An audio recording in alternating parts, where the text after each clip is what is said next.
आप देख रहे हैं IPBC न्यूज। मैं कह सकता हूं कि मैं ज़मीन से जुड़ा था और ज़मीन से आज भी जुड़ा हूं। ज़मीन को छोड़ करके मैं कहीं आगे नहीं गया। जहां से मैंने अपना सफ़र शुरू किया था, आम जनता, हमारे मित्र, हमारे शुभचिंतक जो लोग साथ थे वो आज भी हैं।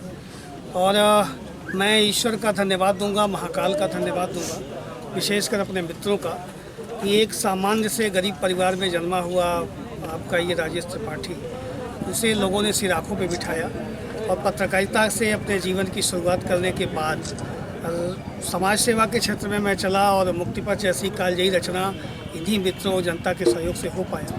और फिर राजनीति की तरफ कदम बढ़ाया और राजनीति की तरफ वहाँ कदम बढ़ा जो अपराजेय सीट मानी जाती थी।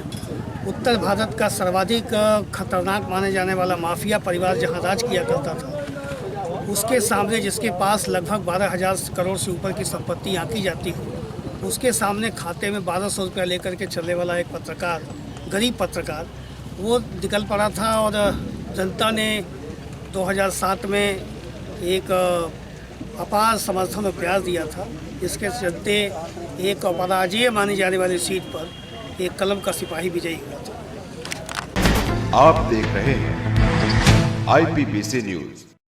चिल्लू पार चारों तरफ से नदियों से घिरा हुआ क्षेत्र है। एक तरफ राप्ती है, एक तरफ तरेना है, एक तरफ घाघरा है, एक तरफ टुआनो है और विभिन्न छोटे छोटे नाले हैं। और ये काफ़ी पुराने समय में काफ़ी ये अविकसित क्षेत्र रहा है।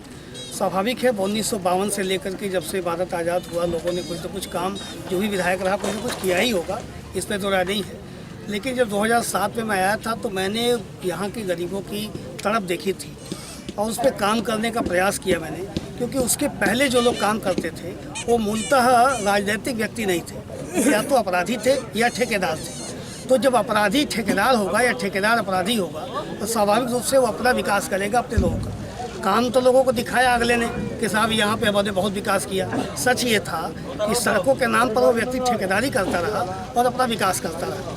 हम जब राजनीति में आए तो सबसे पहले हमारा जो मुद्दा था वो यही था कि चिल्लू पार ही वो जगह है जहाँ राजनीति से अपराधीकरण की शुरुआत हुई। अगर हम गूगल पे जाएंगे, नेट पे जाएंगे, तो ये बात आती है कि भारत का चिल्लू पार ही वह पहला जगह है जहाँ 1984 में एक अपराधी जेल में बंद रहते हुए चुनाव लड़ा और जीता।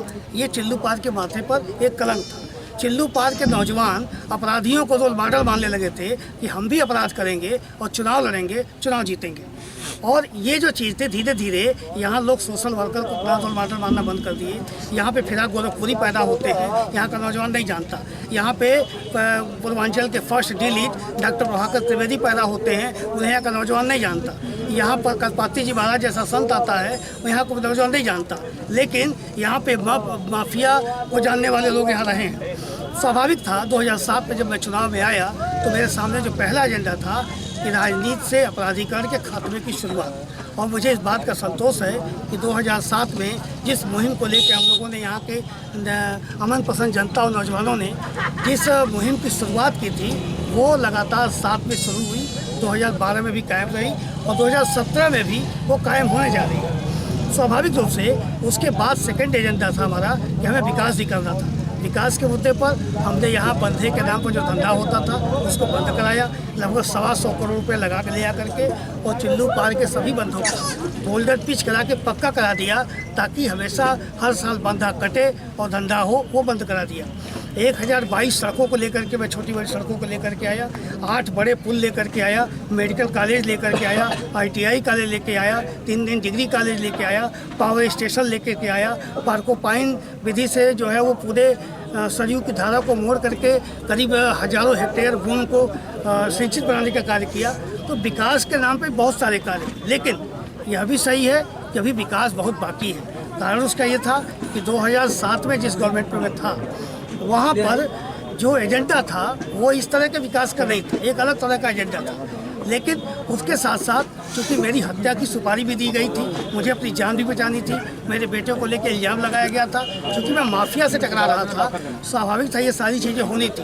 तो मुझे अपनी जान बचाते हुए, अपने कैरेक्टर बचाते हुए, अपने लोगों को बचाते हुए मुझे कार्य करना था। स्वाभाविक रूप से उससे बाधा आई थी। 2012 में उम्मीद थी कि हम लोग काम कर पाएंगे, लेकिन विपक्ष के नाते में काम नहीं कर पाए। अब चूंकि देश में मोदी हैं, प्रदेश में मोदी आने जा रहे हैं, सांसद हमारा बीजेपी का होगा है और कल को विधायक भी यहाँ का बीजेपी का होगा, तो अब जो विकास के अधूरे सपने हैं वो पूरे होंगे और उन सपनों में गोला का बेवरी घाट का पुल वो बनना जरूरी है। बौरडी और धुगरा के बीच में जो कुआनों का पुल है वो बनना ज़रूरी है। अभी हमको बैरिया खास से फुटबाल से लेके पुल बनाने हैं, वो ज़रूरी है। धुरिया पार का चीनी मिल चलना वो आवश्यक है, वो ज़रूरी है। यहाँ पे ITI और इंजीनियरिंग कॉलेज जैसे निर्माण हो वो ज़रूरी है। और अब तो चूँकि 4 लेन होने जा रहा है, चिल्लू पार एक तरह से हब बन जाएगा विकास का, और रेलवे लाइन भी होगी यहाँ, एम्स हमारे शहर में होगा, फर्टिलाइजर हमारे शहर में होगा। स्वाभाविक रूप से चिल्लू पार विकास से अछूता नहीं रह जाएगा। अच्छा, एक सवाल में आप देख रहे हैं IPBC न्यूज।